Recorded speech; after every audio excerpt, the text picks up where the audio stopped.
তারা নিজেরা লোভে পড়ে গেছেন। তারা এই অল্প কিছুদিনের মধ্যেই টাকা বানানোর মেশিনে পরিণত হয়েছেন। কিংস পার্টি করে ক্ষমতা যাওয়া যায় না। আপনি তো নিরপেক্ষ সরকার, আপনি তো কোনো দলের পক্ষের লোক না। আমার রেজাল্ট ছিনতাই করা হয়েছে। প্রধান উপদেষ্টা নিজেই বললেন যে ছাত্ররা একটা দল করতে চায়, তাদেরকে একটু সময় দেওয়া উচিত। কেন? আপনি কি এজেন্ডা নিয়ে আসছেন, ওনাদেরকে আপনি ক্ষমতায় বসাবেন? বলে দেন, তাহলে তো আপনি আর এত গণতন্ত্রের কথা বলার দরকার নেই।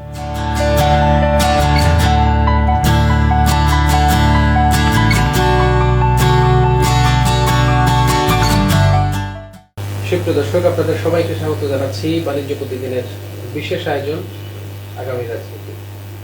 আমরা এই অনুষ্ঠানে আলোচনা করে থাকি রাজনীতির বর্তমান অবস্থা এবং আগামীতে আসলে আমরা কেমন রাজনীতি দেখতে চাই সে বিষয়গুলো নিয়ে।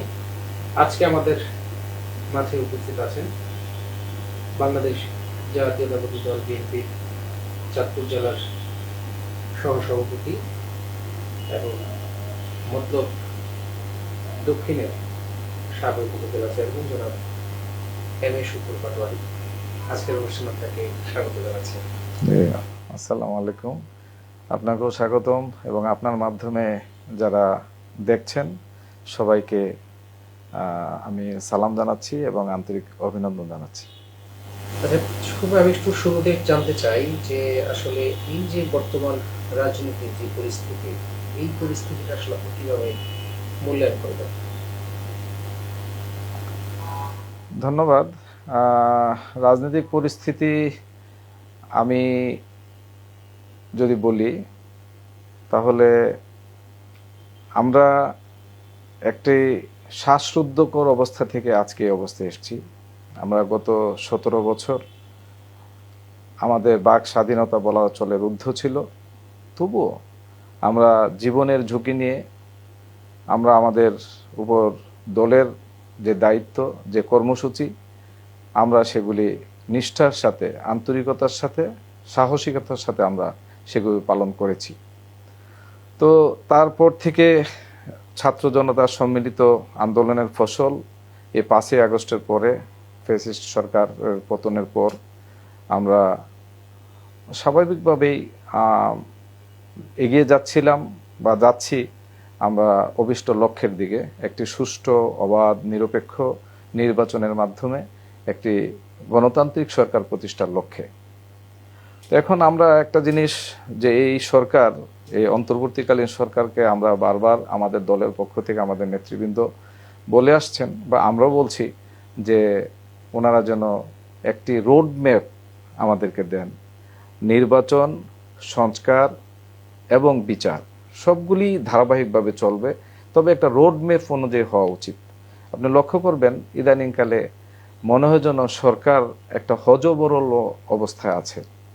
তারা যেভাবে প্রত্যেকটা কাজ সুষ্ঠুভাবে এবং ধারাবাহিকভাবে রোডম্যাপ অনুযায়ী এগিয়ে যাওয়ার কথা, সেক্ষেত্রে আমার মনে হয় কিছুটা ব্যর্থ ঘটছে। তাছাড়া আন্দোলন সংগ্রামে যারা অংশগ্রহণ করেছেন, আমি এই মুহূর্তে সর্বোপরি প্রথমেই যারা আত্মহতি দিয়েছেন গত 17 বছর, বিশেষ করে জুলাই আগস্ট সংগ্রামে, আমি এই শহীদদের প্রতি আত্মার মাগফিরাত কামনা করি, আল্লাহ তাআলার কাছে কামনা করি তারা যেন শহীদি মর্যাদা লাভ করেন। যারা আহত হয়েছেন, যারা পঙ্গুত্ব বরণ করেছেন, তাদের আমি সরকারের কাছে দাবি জানাবো। আর যদি এই সরকার না করেন, আমি আশা করি আগামী সরকার আসলে অবশ্যই তাদেরকে যথাযথ মূল্যায়ন করা হবে, তাদের পুনর্বাসনের ব্যবস্থা গ্রহণ করা হবে।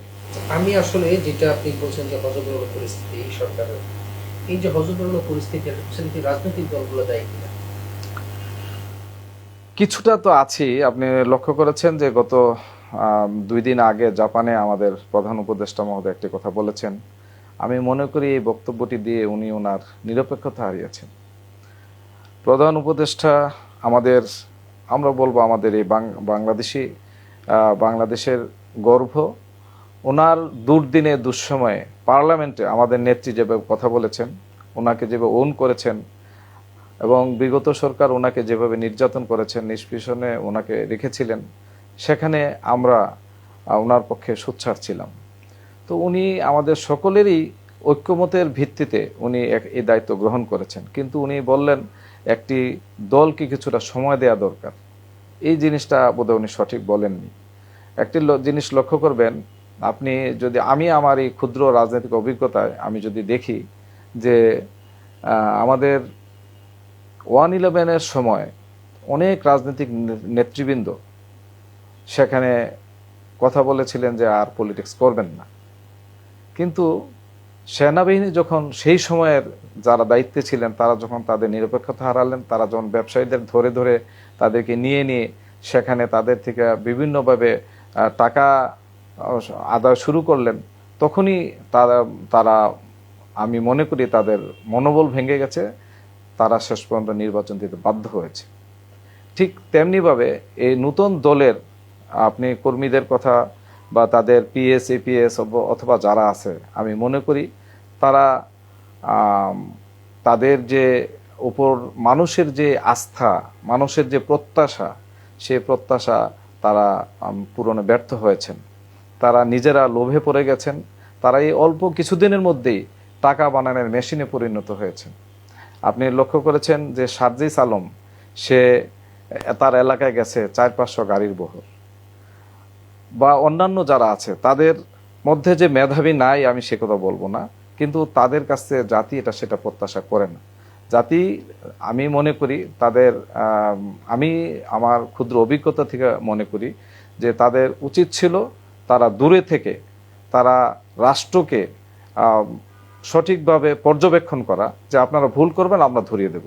তারা থাকতেন জাতীয় বীর, কিন্তু তারা ক্ষমতার লোভে তারা এখন ওই অল্প কিছুদিনের মধ্যে আমার ব্যক্তিগত আমার রাজনীতির বয়স হলো 46 বছর, আর ওনাদের বয়স আমার ধারণা কারো 30, কারো 32, 35 এরকম।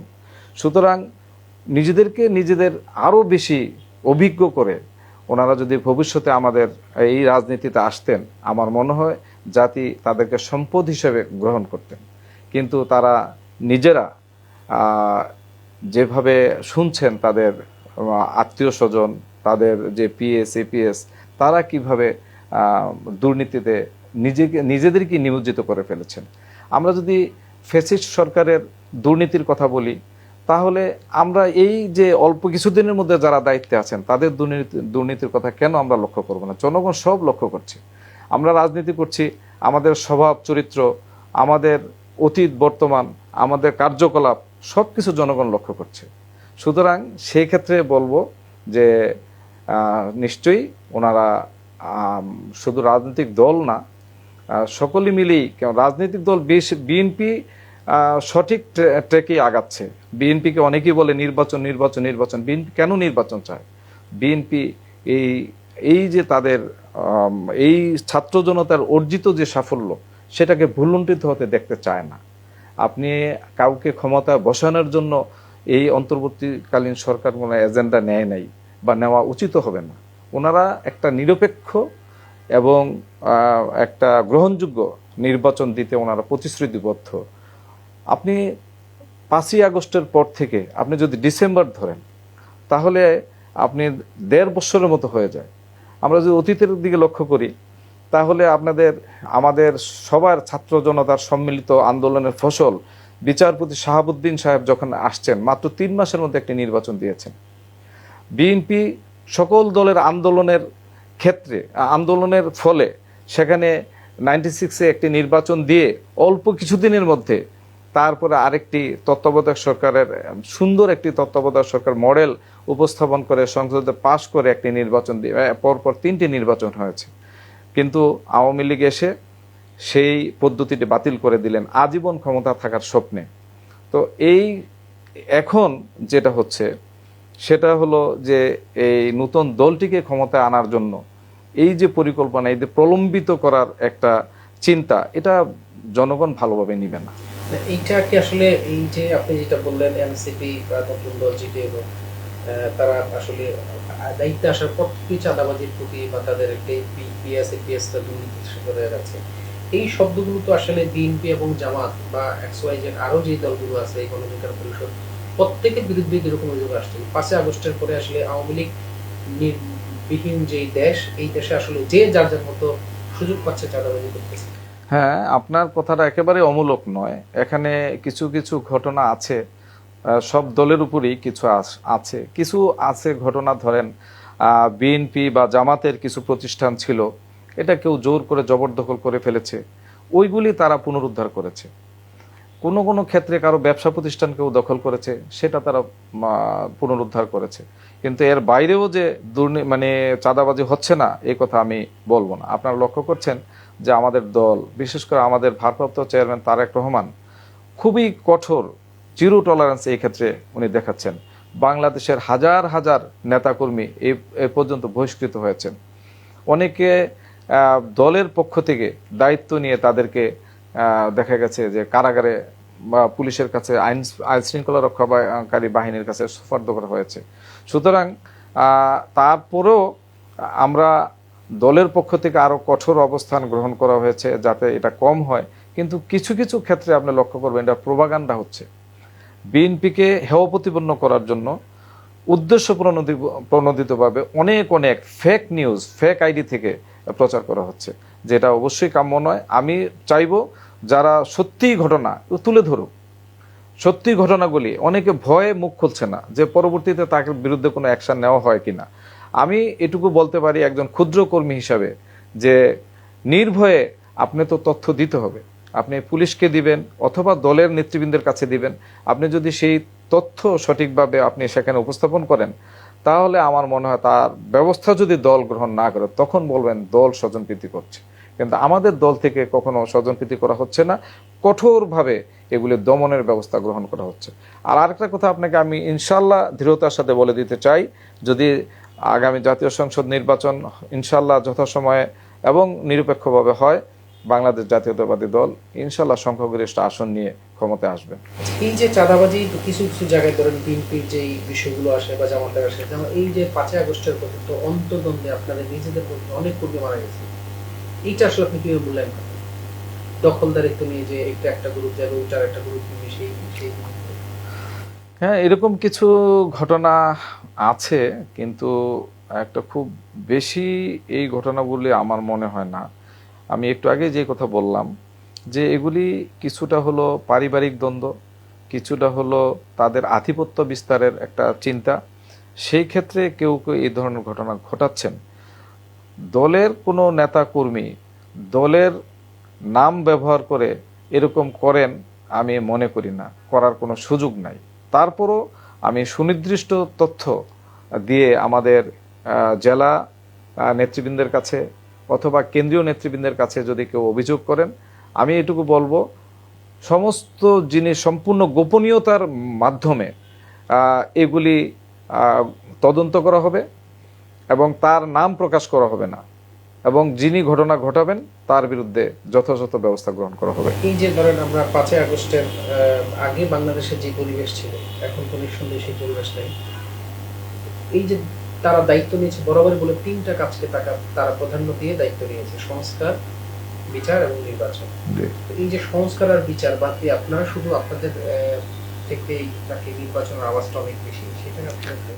এই কথাটা বোধহয় আমি এর সাথে বিনয়ের সাথে দ্বিমত পোষণ করি যে আমরা শুধু নির্বাচন করি তা না। আপনারা লক্ষ্য করবেন আমাদের নেতা তারেক রহমান 2023 সালে আমরা 31 দফা আমরা দিয়েছি।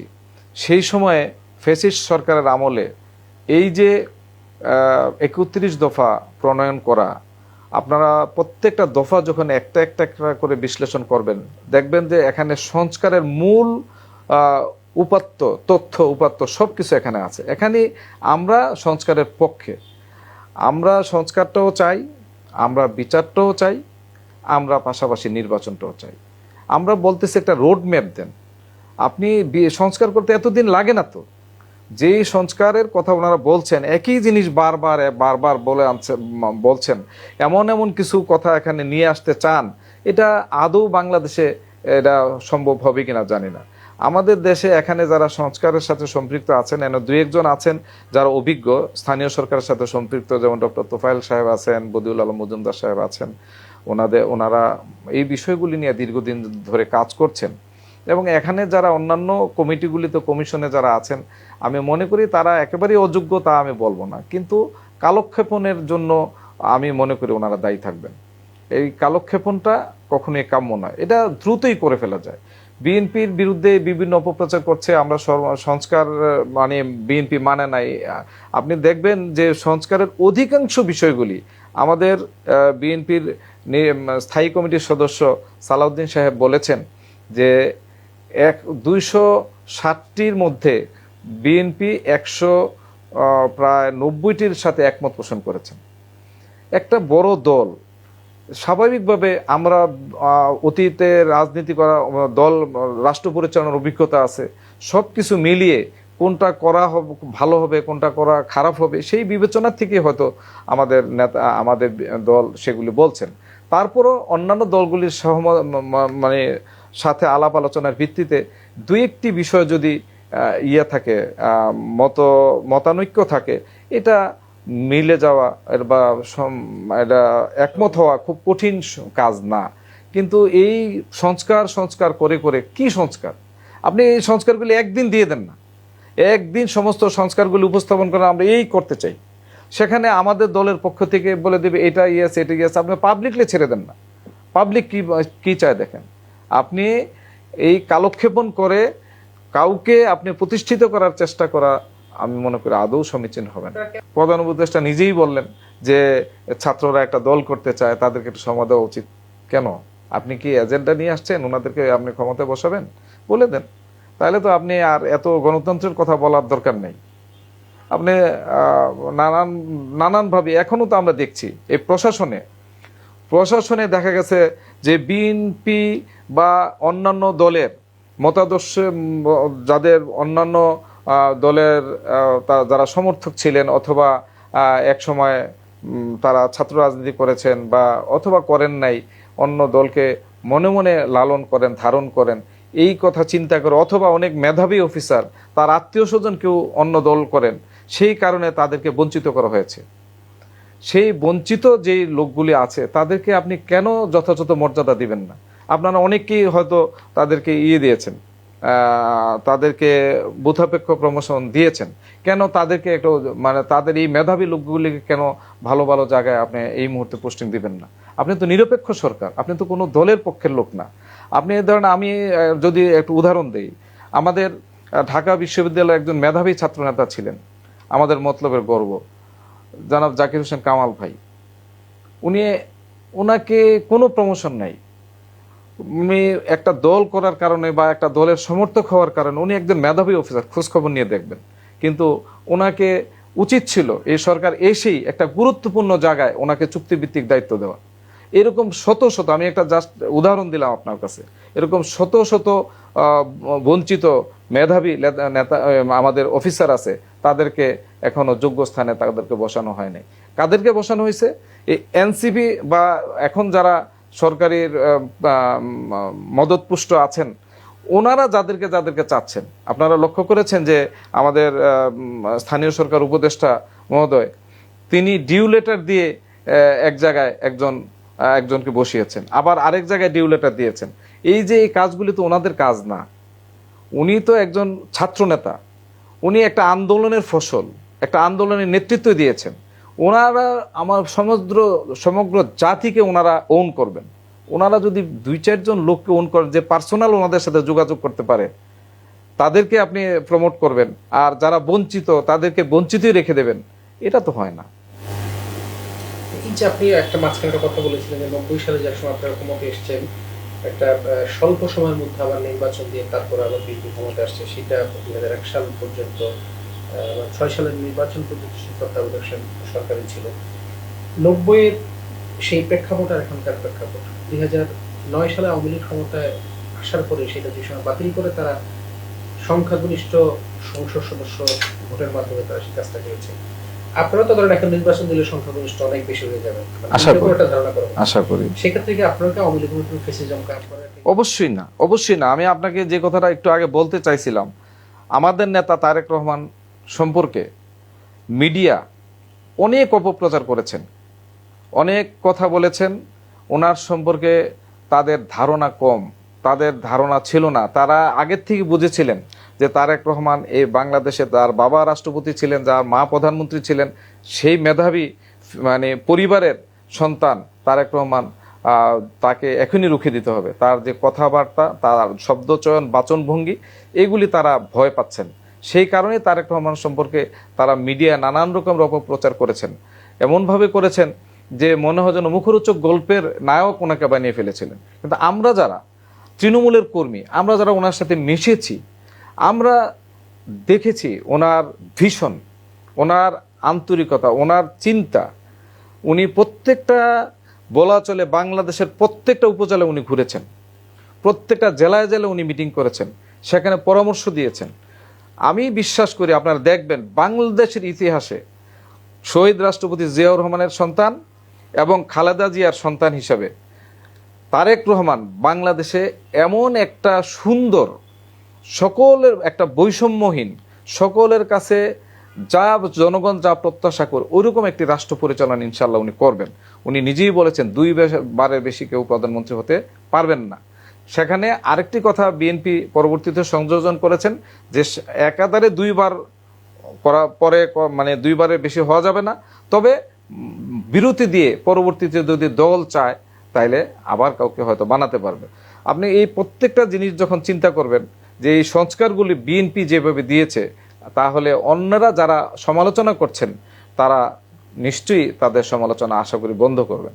আর আমি আপনাকে আবারও বলি, আমাদের নেতা তারেক রহমান ইনশাল্লাহ যখন রাষ্ট্র পরিচালনা করবেন, ইনশাল্লাহ উনি ওনার যোগ্যতা দিয়ে, মেধা দিয়ে, ওনার কাজ দিয়ে উনি সমগ্র দেশবাসীর ভালোবাসা অর্জন করে ওনার বাবার মতো, ওনার মায়ের মতো উনি বাংলাদেশের একজন জনপ্রিয় নায়ক হিসেবেই বাংলাদেশের ইতিহাসে উনি অমর অক্ষর হয়ে থাকবেন ইনশাল্লাহ। আমার প্রশ্নটা হলো যে বলেন আপনারা এই যে বৈষম্য বিরোধী ছাত্র আন্দোলনের নেতৃত্বে বা তাদের সাথে ছাত্র জনতার আন্দোলনের মাধ্যমে আওয়ামী লীগ সরকারের পতন হয়েছে, সেই সময় কিন্তু সকল রাজনৈতিক দলগুলো এক ছিল, শুধুমাত্র আওয়ামী লীগ বাদে। এখন আপনারা কেন এখন পর্যন্ত নির্বাচন হয় নাই বা কোনো ধরনের কিছু না, তার বিরুদ্ধে আপনাদের বিরুদ্ধে এক একজনের বিরুদ্ধে কথাবার্তা বলতেছেন? আসলে আমরা কিন্তু ওনাদের বিরুদ্ধে বলতে চাইনি।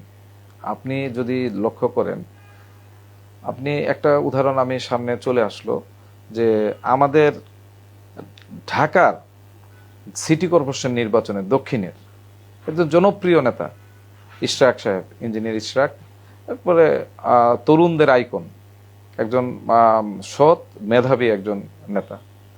উনি কি করেছিলেন, ওই নির্বাচনের সাথে সাথে এটাকে উনি চ্যালেঞ্জ করেছিলেন। উনি নির্বাচন কমিশনে, সেখানে নির্বাচন কমিশন নয় যে ট্রাইব্যুনাল, নির্বাচন ট্রাইব্যুনালে উনি সেখানে দরখাস্ত করেছেন। সেখানে উনি চ্যালেঞ্জ করেছেন যে এই নির্বাচনে আমি বিজয়ী হয়েছি, কিন্তু তাকে বিজয়ী ডিক্লেয়ার করা হয়েছে। যেটা হয়েছিল আমার ক্ষেত্রে 2014 সালে অনেক বেশি ভোটের ব্যবধান আমি নির্বাচিত হয়েছিলাম, কিন্তু দেখা গেছে ভোট টোট গণার কোনো প্রশ্নই আসে না, একবারে ডিক্লেয়ার অন্যজনকে দিয়ে দিয়েছে। তখন আমি ট্রাইব্যুনালে যাওয়ার চিন্তা করেছিলাম, আমি নির্বাচনী ট্রাইব্যুনালে, কিন্তু যে কোনো কারণে আমি তখন রাষ্ট্রীয় পরিবেশ পরিস্থিতির কথা চিন্তা করে, যেহেতু একটা উপজেলা পরিষদ, আমি আলহামদুলিল্লাহ বলে আমি সেখান থেকে চলে এসেছি। বাট ইশরাক সাহেব যখন মামলাটা করলেন, সেই মামলাটা ব্যারিস্টার তাপস নিজেই একজন আইনজীবী ছিলেন, নানান শক্তি উনি ব্যবহার করে সেই সময় সেই রায়টা করতে দেন নাই। 5ই আগস্টের পরে আমাদের ইঞ্জিনিয়ার ইশরাক যখন আবার সেই মামলা রায়টা নিয়ে আসলেন, মামলাটা রায় হলো। রায় হওয়ার পরে নির্বাচন কমিশন যথারীতি গ্যাজেট করলেন। গ্যাজেটের পরে সেখানে এই যে বর্তমান যে উপদেষ্টা, আমি মনে করি যে ওনার ইচ্ছার কারণেই ওনার শপথ পড়ানো হয় নাই। তো এই যে কাজটা উনি করলেন, উনি তো আমাদের সাথে বিরোধের একটা সূচনা করলেন। আমি এইভাবে অনেক উদাহরণ দিতে পারবো। তবুও আমি বলবো, ওনারা, আমরা কারো বিরুদ্ধেই সমালোচনা করতে চাই না। আমরা আমাদের যোগ্যতা দিয়ে, আমাদের পরিশ্রম দিয়ে, আমরা আমাদের মেধা দিয়ে মানুষের মন জয় করে আমরা রাষ্ট্রীয় ক্ষমতা আসতে চাই। এই যে আপনি ধরেন যেটা বললেন যে ইশরাক সাহেবের যে নির্বাচনের তার সেই সময়ের আপিল, পরবর্তীতে রায়, আপনারা তো 2014 থেকে পরবর্তী যে নির্বাচনগুলো সবগুলো অবৈধ ঘোষণা করার একটা আন্দোলন এক সময় চালিয়েছেন। তো সেটা যদি কোনো কারণে ইশরাক সাহেব নেওয়া হয়, তাহলে সে ওই নির্বাচন আপনি অবৈধ বলবেন কিভাবে? আমরা তো নির্বাচনটাকে আমরা অবৈধ বলি নাই, আমরা নির্বাচনের সিস্টেমটাকে আমরা অবৈধ বলছি। আপনি ধরেন 2014 সালের যে নির্বাচনটা হলো, সেই নির্বাচনে ভোটারবিহীন, আমরা বিএনপি নির্বাচনে অংশগ্রহণ করি নাই। অনেকে আমাদেরকে বলে আপনারা ভুল করেছেন, আপনারা নির্বাচনে গেলে অন্ততপক্ষে 100টা সিট পাইতেন, 70টা সিট পাইতেন। ওনারা নানান রকমের নসিহত আমাদেরকে করেন, কিন্তু আমরা জানি এই সরকারের আমলে কোনো সুষ্ঠু, অবাধ, নিরপেক্ষ নির্বাচন হবে না। এটা আমরা প্রমাণ করছি কবে, মানুষ বুঝতে পারছে কবে, 2018 সালের নির্বাচনে। 2018 যে নির্বাচনটা হলো, সেই নির্বাচন আমরা দেখেছেন প্রশাসন মিলে, ওনারা কোনো জনগণের আর প্রয়োজন হয় নাই। প্রশাসনই রাতের ভোট, মানে দিনের ভোট রাতে দিয়ে দিয়েছেন, আগের দিন রাতে দিয়ে দিয়েছেন। সেখানে বিএনপির প্রার্থীদেরকে বাড়ি থেকে বের হতে দেন নাই, কর্মসূচি করতে দেন নাই, কোনো রকমের মিডিয়া তাদেরকে কোনো সাপোর্ট করে নাই। তো সেখানে দেখা গেছে সেই নির্বাচনটা সুষ্ঠু হয় নাই। স্থানীয় সরকার নির্বাচনগুলো, প্রত্যেকটা স্থানীয় সরকার নির্বাচন ওনারা ওনাদের মতো করে ডিক্লেয়ার করেছেন। সেই ক্ষেত্রে আমাদের ইশরাক সাহেব, আপনি এই মধ্যে দেখবেন কয়েকটা নির্বাচন আপনি যদি লক্ষ্য করেন, 2018 সালে, 14 সালের নির্বাচন, যে সিটি কর্পোরেশন নির্বাচনগুলি হয়েছে, প্রত্যেকটা সিটি কর্পোরেশনে বিএনপির প্রার্থীরা বিজয়ী হয়েছে। আপনি আপনি ধরেন গাজীপুর, চট্টগ্রাম, আপনাদের খুলনা, আমাদের সিলেট, ঢাকায়, কিন্তু ওনারা এই আমাদের সেই মেয়রদেরকে বসতে দেন নাই, বা বসলেও ওনাদেরকে কাজ করতে দেন নাই। সেখানে ইশরাক সাহেবের এই নির্বাচনটা আমরা বলছি যে উনি বলেছেন আমি জনগণের ভোটে নির্বাচিত হয়েছি, বাট আমার রেজাল্ট ছিনতাই করা হয়েছে। আপনারা ভোট করেন, ট্রাইব্যুনাল এগুলি বিচার বিবেচনা করে সমস্ত কিছু দেখে, ইশরাক সাহেবের যে অভিযোগগুলি দেখেছেন, ওনারা সেগুলি তদন্ত করেছেন, সেগুলো বিচার ওনারা পুঙ্খানুপুঙ্খ বিচার করে দেখেছেন যে হ্যাঁ, ওনার প্রতি অন্যায় করা হয়েছে এবং উনি নির্বাচিত হয়েছেন। সুতরাং ট্রাইব্যুনাল ওনাকে নির্বাচিত ঘোষণা করেছেন। ট্রাইব্যুনাল নির্বাচিত ঘোষণা করার পরে নির্বাচন কমিশনের একটা অভিজ্ঞ সেখানে আইনজীবী প্যানেল আছে, ওনারা মতামত দিয়েছেন, তার প্রেক্ষিতেই কিন্তু সেখানে গ্যাজেট নোটিফিকেশন হয়েছে। কিন্তু সেখানে ওনাকে শপথ পড়তে বাধাগ্রস্ত করেছেন বা দেননি। তো আমি এই সমস্ত ক্ষেত্রগুলি যখন দেখবেন, ওনারা নিজেরাই গায়ে পড়ে এমন এমন কথা বলেন। এনসিপির 5-7 জন নেতা এত দাম্ভিকতার সাথে কথা বলেন, এলাকায় যাইয়া ওনারা, আপনি বলেন পুলিশ প্রোটেকশন ছাড়া ওনাকে এলাকায় যাইতে বলে, যেই জনতা তাদেরকে ফুলের মালা দিয়ে বরণ করেছে, সেই জনতা কতজন তাদেরকে রিসিভ করতে আসে দেখেন। কারণ এগুলি হলো দাম্ভিকতা ভালো নয়। রাজনীতি আমরা যারাই করি, আমাদের বিনয় হলো আমাদের সম্পদ। সুতরাং আমরা যদি আমাদের সেই বিনয় দিয়ে, আমাদের যদি সেই ভালোবাসা দিয়ে মানুষের মন জয় করার চেষ্টা থাকে, নিশ্চয়ই ওনারা যারা যোগ্য, যেখানে ঢাকা বিশ্ববিদ্যালয়ের আমি মনে করি যে মেধাবী ছাত্র, ওনারা যদি ধৈর্য ধারণ করেন, ওনারা যদি আস্তে আস্তে ওনাদের এই কর্মসূচি, একটা দল এসেই আপনি কিংস পার্টি করে ক্ষমতায় যাবেন, এগুলি নজির খুব কম। কিংস পার্টি করে ক্ষমতায় যাওয়া যায় না। এই যে ধরেন আপনি ইশরাক সাহেব ট্রাইব্যুনালের মাধ্যমে তারা বিজয়ী হয়েছে, এটা ট্রাইব্যুনালের মাধ্যমে যে সময় বিজয়ী হয়েছে, সরকার আবার তার বিরুদ্ধে আপিল করেছে বা সেটা কোর্টে গড়িয়েছে। আপনারা তো রাজনীতি করে আসলে জনগণের শান্তি যাতে প্রতিষ্ঠিত হয়, যাতে মানুষ শান্তভাবে থাকতে পারে, সবকিছু সেগুলো, এই যে রাস্তাঘাট বন্ধ করে টানা কয়েকদিন আন্দোলন করা, সেটা আসলে এটার পেছনে এখানে অ্যাকচুয়ালি মানুষ তো হলো আবেগতাড়িত, মানুষ এটা মেনে নিতে পারে নাই। আর জনগণ রাস্তায় নেমে এসেছে, জনগণ তাদের এই রেজাল্টটাকে যখন মানে সানন্দ চিত্তে গ্রহণ করেছে। ইশরাক সাহেব কিন্তু কাউকে মাইকে ডেকে এনে কথা বলা, এই মানুষকে করে নেয়। মানুষের কিছু কষ্ট হয়েছে, সেজন্য আমি মনে করি আমাদের দলের পক্ষ থেকেও দুঃখ প্রকাশ করা হয়েছে, ইশরাক সাহেবও দুঃখ প্রকাশ করেছেন। একটা কিছু অর্জন করতে গেলে কিছু তো কষ্ট করতেই হয়। সেখানে ইশরাক সাহেবের মতো একটা মেয়র যদি আজকে ঢাকাবাসী পেত, তাহলে একজন সৎ লোক যদি এই চেয়ারটাতে বসতো, প্রত্যেকটা কাজ আপনি চট্টগ্রামে লক্ষ্য করবেন যে চট্টগ্রামের এখন যিনি আমাদের মেয়র আছেন, ডাক্তার শাহাদাত সাহেব, উনি যুগান্তকারী কাজ করছেন, নিরলস পরিশ্রম করে যাচ্ছেন। চট্টগ্রামের চেহারায় কিছুটা হলো পরিবর্তন হয়েছে, আশা করি পূর্ণ মেয়াদ কাজ করতে পারলে আরও পরিবর্তন হবে। ইশরাক সাহেবকে মতো লোককে আপনি যদি এই চেয়ারে দিতেন, নিশ্চয়ই ওনার সততা, মেধা, আন্তরিকতা প্রমাণ এই ঢাকাবাসী অল্প কিছুদিনের মধ্যেই পেত। এটা আমাদের ঢাকাবাসীকে বঞ্চিত করা হয়েছে, আমাদের রাজধানীবাসীকে বঞ্চিত করা হয়েছে। সুতরাং এখানে দুর্ভোগের কিছু ঘটনা হয়েছে, এটার জন্য আমরা অবশ্যই আমাদের দলের পক্ষ থেকে এটা দুঃখ প্রকাশ করা হয়েছে। তো আর তাছাড়া আপনি প্রতিদিন ইদানিংকালে লক্ষ্য করছেন যে কোথায় কোথায় মানুষ আন্দোলন করছে, তো এইগুলি কি দুর্ভোগ হচ্ছে না? শুধু আমাদের মেয়র ইশরাক সাহেব মেয়র ইশরাক সাহেবের পক্ষে কিছু জনগণ 2-4 দিন আন্দোলন করেছেন, তো সেটাই সবাই বারবার বলছে মানুষ জনগণের দুর্ভোগ হচ্ছে, কিন্তু আমাদের অন্যান্য ঘটনাগুলোতে মানুষ সেভাবে কি করছেন। আমরা চাই একটা সুন্দর পরিবেশে আলাপ আলোচনার ভিত্তিতে সুন্দর একটা পরিবেশ সৃষ্টি হয়ে যাক। আমি এটা বিশ্বাস করি, আমার অতীত অভিজ্ঞতা থেকে, আমার ক্ষুদ্র অভিজ্ঞতা থেকে আমি বলবো যে ইনশাল্লাহ এই মেঘ কেটে যাবে। আমি আমাদের নেতৃবৃন্দকেও বলবো যে আমাদের সিনিয়র যারা আছেন নিশ্চয়ই ওনারা অভিজ্ঞ, আমাদের নেতা ওইগুলো লক্ষ্য করছেন। আর পাশাপাশি অন্যান্য দলের যারা দায়িত্বশীল আছেন তাদেরকেও বলবো যে আপনাদের কর্মীদের, আমাদের কর্মীদের আমাদের এই ফেসবুক থেকে উস্কানিমূলক কথাবার্তা বন্ধ করতে হবে। আপনি কালকে আমাদের নতুন দল এনসিপির একজন নেতা বললেন আপনারা সবাই 2-4টা করে ফেক আইডি ব্যবহার করেন, এই ফেক আইডি থেকে আপনারা এইভাবে লিখতে থাকেন, এটা কি উচিত?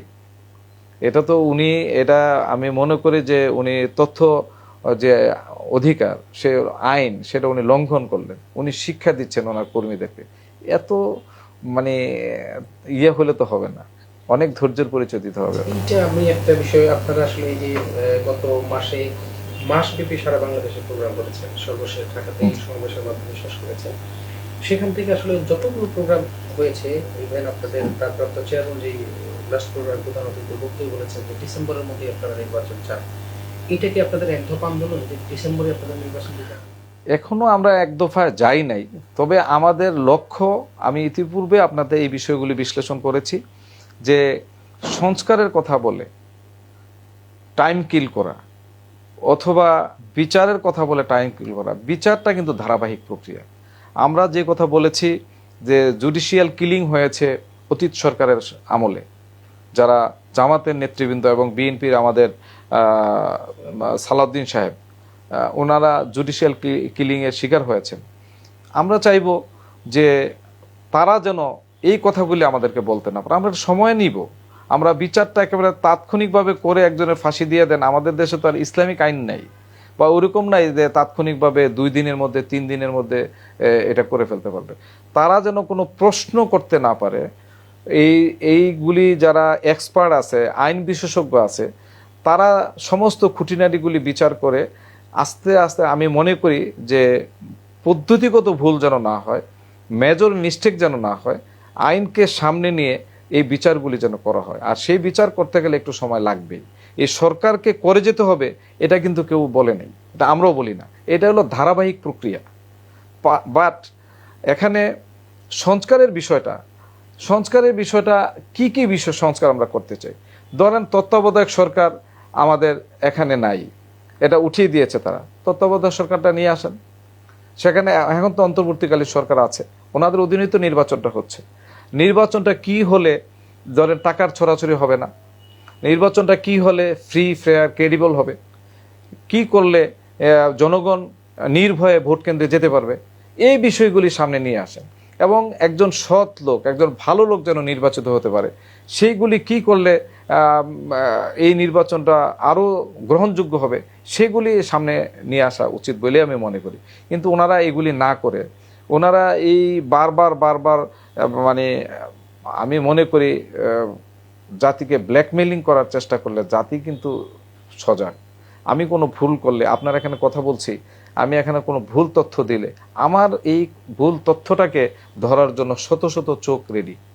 সুতরাং আমি মনে করি যে সংস্কার, বিচার এগুলি ধারাবাহিক প্রক্রিয়া, যুগ যুগ চলতে থাকবে। এই সংস্কারগুলি যখন যেটা বেটার মনে হয় সেই সংস্কারটাই করতে হবে, সেই সংস্কারটা করা উচিত বলে মনে করি। আমার যদি লোভ না থাকে, আমার যদি ক্ষমতার লোভ না থাকে, আমি ক্ষমতাকে, ওই যে অতীতের সরকার বলেছিলেন 41 সাল পর্যন্ত ওনারা থাকবেন, এইরকম যদি আমার অসৎ চিন্তা মনের মধ্যে না থাকে, জনগণ যতদিন চাইবে, আল্লাহ যতদিন চাইবেন, জনগণ যতদিন চাইবে ততদিন আমরা ক্ষমতায় থাকবো। সুতরাং আমরা ওইটুকু অ্যাক্সেস রাখতে চাই, জনগণের কাছে আমাদের ক্ষমতাটুকু আমরা ছেড়ে দিতে চাই, আমরা ক্ষমতা কুক্ষিগত করতে চাই না। সুতরাং নির্বাচনটা আমি মনে করি যে ডিসেম্বরের মধ্যে আমাদের চাওয়ার অনেকগুলি যুক্তি আছে। এই জাতি বুঝবে, আজকে না হোক কালকে। এই দলের এখন দুইটা বড় দল ছিল, একটা দল রাজনীতি থেকে ভেনিশ হয়ে গেছে, তারা আর কখনো উঠে দাঁড়াতে পারবে কিনা আমি মনে করি না, তাদের সেই অবস্থা। এখন যেই কয়েকটা দল আছে এর মধ্যে সবচাইতে বড় দল হলো বিএনপি। তো বিএনপির এখন দায়িত্ব জনগণের পক্ষে কথা বলা, জনগণের পালস বুঝে কথা বলা। এখন বিএনপি সেটাই করছে। বিএনপি ডিসেম্বরের মধ্যে নির্বাচন চাচ্ছে। আপনি যদি ডিসেম্বরের মধ্যে নির্বাচন না হয়, দেশের অবস্থা কখন কি হয় এটা বলা যায় না। আপনি বাংলাদেশের যতগুলি আপনার বিভিন্ন ফ্যাক্টরস আছে বাংলাদেশের ইলেকশন অথবা জাতিকে পরিচালনার ক্ষেত্রে, সকল ক্ষেত্রে কলাপস হয়ে যাওয়ার সম্ভাবনা আছে। বিএনপি নির্বাচন ডিসেম্বরের মধ্যে কেন চায় এটা নিশ্চয়ই জাতি একদিন বলবে যে বিএনপির যথাযথ দায়িত্বই পালন করছে। কারণ এই মধ্যে নির্বাচন না হলে বাংলাদেশের ভবিষ্যৎ কোন দিকে যায় এটা নিশ্চিত না। যদিও ডক্টর ইউনূস সাহেব বলেছেন যে উনি জুনের মধ্যে নির্বাচন দিতে চান, কিন্তু ওনার কথার মধ্যেই তো আবার জাপানে উনি বলে দিয়ে আসলেন যে কিছুদিন সময় তাদেরকে দেওয়া উচিত। তো একজনকে সময় দিতে গিয়ে এই জাতিকে দিন দিন আরো বিভ্রান্ত করা তো উচিত হবে বলে মনে করি না। আপনার সাথে একটু কথা বলি যে আপনার সাবেক ছাত্র নেতা, সেই ছাত্রের এখন আওয়ামী লীগের যে আন্দোলন, আওয়ামী লীগ বিরোধী আন্দোলনের সকল ছাত্র জনতা, মানে ছাত্ররা একত্রে আন্দোলন করেছে, ছাত্র শিবির, ছাত্রদল, আরো যে দলগুলো আছে বাম দলগুলো কিছু বাদে, এখন আসলে ছাত্র শিবির এবং ছাত্র দুইটা মনে হচ্ছে যে মুখোমুখি সংঘর্ষ ক্যাম্পাসগুলোতে হচ্ছে। এইটা আসলে কেন হচ্ছে বা এটাকে এই বিষয়ে আপনার? এটা হলো অ্যাকচুয়ালি কোনো ভুল বোঝাবুঝির কারণেই এটা হচ্ছে। এটার মধ্যে কারণ আপনারা লক্ষ্য করবেন যে গত 17 বছর জামাত যখন ছাত্র শিবির জামাতকে যখন ব্যান করে দেওয়া হয়, তারপরে জামাতের যখন দুর্দিন ছিল, তখন কিন্তু আমাদের নেত্রী দেশনেত্রী বেগম খালেদা জিয়া, বিএনপি বরাবরই জামাতের পক্ষে ছিল। জামাতকে বিএনপি বলা চলে যে যতটা সম্ভব বিএনপির পক্ষ থেকে সহযোগিতা করার সেটুকু তারা করেছেন, প্রকাশ্যে হোক অথবা এটা নেপথ্যে হোক করেছেন। এটা জামাতের কেন্দ্রীয় নেতৃবৃন্দও নিশ্চয়ই এটা উপলব্ধি করেন এবং তারই বহিঃপ্রকাশ আপনারা লক্ষ্য করছেন যে কিছুদিন আগে লন্ডনে জামাতের আমির ডক্টর শফিকুল ইসলাম সাহেব উনি আমাদের নেত্রীর সাথে দেখা করেছেন, সেখানে আমাদের নেতার সাথেও কথা হয়েছে। এবং ছাত্রদল ছাত্র শিবিরের মধ্যে কোনো বিষয়ে ভুল বোঝাবুঝি হতে পারে, আমি মনে করি সকলেই দায়িত্বশীল আচরণ করে এই দূরত্বগুলি কমিয়ে ফেলা উচিত। আমরা সবাই ঐক্যবদ্ধ না হলে এই ফ্যাসিস্টদের হাত থেকে বাংলাদেশকে রক্ষা করে যে সুফল জনগণ পাওয়ার কথা সেটা আমরা পাবো না। সুতরাং সেই ক্ষেত্রে আমি আমাদের সংশ্লিষ্ট দলগুলির নেতৃত্বের আসনে যারা আছেন তাদেরকে বলবো আমরা যেন আমাদের কথাবার্তায় আমরা যেন একটু সংযমী হই। আমরা যদি সংযমী না হই, কথাবার্তা যদি আমরা দায়িত্বশীল আচরণ না করি, তাহলে এর ফল ভালো হবে না। আমরা আসলে শেষ দিকে চলে আসছি, তার আগে একটু জানতে চাই শেষ মুহূর্তে এসে, এই যে 15 বছর আওয়ামী লীগ ক্ষমতায় ছিল, এই 15 বছর আপনার কেমন কেটেছে আপনার দিনগুলো, বা এমন কোনো ঘটনা আছে কিনা যে এই ঘটনাগুলো আসলে আপনাকে এখনো প্রতিনিয়ত নাড়াবে? দেখেন, এগুলি তো অনেক কষ্ট, অনেক যন্ত্রণা। এগুলি আমরা সত্যি কথা বলতে অনেক সময় বড় বড় আন্দোলনগুলির সময় আমাদের বাসা বলা চলে বাসা তালা ছিল। আমার ছোট ভাই কেন্দ্রীয় রাজনীতির সাথে সংযুক্ত থাকার কারণে সেখানে সে কয়েকবার অ্যারেস্ট হয়েছে এবং জীবন মৃত্যুর সন্ধিক্ষণে ছিল। আল্লাহর রহমতে সকলের দোয়ায় সে ফিরে এসেছে। সুতরাং আমার বাবা মা বাসায় কয়েক মাস থাকতে পারে নাই আমার ভাই কোথায় ছিল আমি জানি না, আমি কোথায় ছিলাম আমার ভাই জানে না, আমার বোনরা জানে না। আমরা বলা চলে এই 17টা বছরই আমরা একটা দুর্বিষহ সময় আমরা পার করেছি। আমরা আন্দোলন সংগ্রামগুলিতে, আমি বিশেষ করে আপনারা জানেন আমাদের চাঁদপুর জেলা বা মতলব আমার আমার নির্বাচনী এলাকা, আগে চাঁদপুর 3 ছিল, গত ফ্যাসিস্ট সরকার এসে একটি আসন কমিয়ে দেওয়ার কারণে সেখানে চাঁদপুর 2 আসনের অন্যান্য প্রার্থীরাও আছেন, আমিও আছি। তবে আমি এটুকু বলবো যে কেন্দ্র ঘোষিত কোনো কর্মসূচি আমি বা আমার কর্মীরা আমরা কখনো কোনো কর্মসূচি বাদ দেইনি। আপনি কি হরতাল, কি অবরোধ, কি চট্টগ্রামের সমাবেশ, কুমিল্লার সমাবেশ, ঢাকার সমাবেশ, মানে আমরা সেখানে অত্যন্ত আন্তরিকতার সাথে এবং অসংখ্য অগণিত নেতাকর্মীদের নিয়েই আমরা এই প্রোগ্রামগুলি সফল করেছি। সুতরাং আমাদের সময়টা 17টা বছর অনেক কষ্টেই কেটেছে, অনেক কষ্টেই কেটেছে। আমাদের অনেক নেতাকর্মী জেলে ছিল, আমাদের অনেক নেতাকর্মীর বাড়িতে খাবার ছিল না। আমাদের মহাসচিব এই কথাগুলি বলতে গিয়ে অনেকবার বলেছেন, উনি কেঁদেছেনও, যে অনেকে রিক্সা চালিয়েছে, অনেকে খেতে পারে নাই। আমাদের তো এখন ধরেন নেতাকর্মীরা অনেকে বিকাশ থাকার কারণে একটা বিকাশ নাম্বার, ভাই এই জায়গায় আছি, কষ্টে আছি, একটা বিকাশ নাম্বার দিয়ে দিত। আমাদের জেলে দেখা গেছে এক এক সময় 70, 80, 100 জন কর্মী জেলে ছিল। তো সেই সময় যখন আমাদের কর্মীরা জেলে, তখন দেখা গেছে আমাদের রাজনীতির গ্রুপিং আছে, আমাদের যাদের সমর্থক আছে, কেউ আমার সমর্থক আছে, কেউ অন্যান্য ভাইয়ের সমর্থক আছে।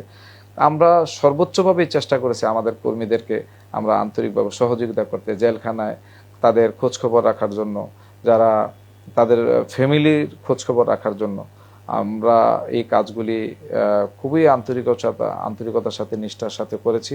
যার কারণে আমরা কর্মীদের থেকে আমরা নিজেদেরকে আমরা দূরে ফেলে দেই, মানে সরিয়ে নেই। আমরা কর্মী বান্ধব ছিলাম, আমরা এখনো আছি, যে কারণে কর্মীরা সবাই এই কথাগুলি, অতীতের কথাগুলি মনে রেখেছে।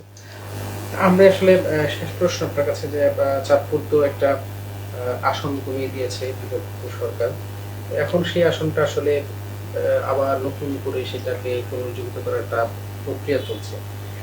এই বিষয়ে সেকেন্ড হলো, আপনি আসলে সেই আপনার নির্বাচন এলাকার জনগণের উদ্দেশ্যে কি বলতে চান? আমি বলবো যে আমাদের যে আসনটি ওনারা কমিয়ে দিয়েছিলেন 2008 সালে এসে, ওনারা বিশেষ করে তখনকার 111 সরকার এসে শুধু আমাদের আসনটিই নয়, এরকম অনেকগুলি জনপ্রিয় বিএনপির আসন, যে আসনগুলিতে বিএনপি বা বিরোধী দলের এমপিরা পাশ করবেন, এই আসনগুলো ওনারা ভেঙে ফেলেছেন। এই আসনগুলি মানে কোথাও বিলুপ্ত করেছেন, কোথাও ভেঙে অনেকগুলি মানে এমন অবস্থা করেছেন যাতে বিরোধী দলের এমপিরা বিজয়ী হতে না পারে। তো আমরা এই দাবি বরাবরই করে আসছি এই 5ই আগস্টের পরে সরকারের কাছে।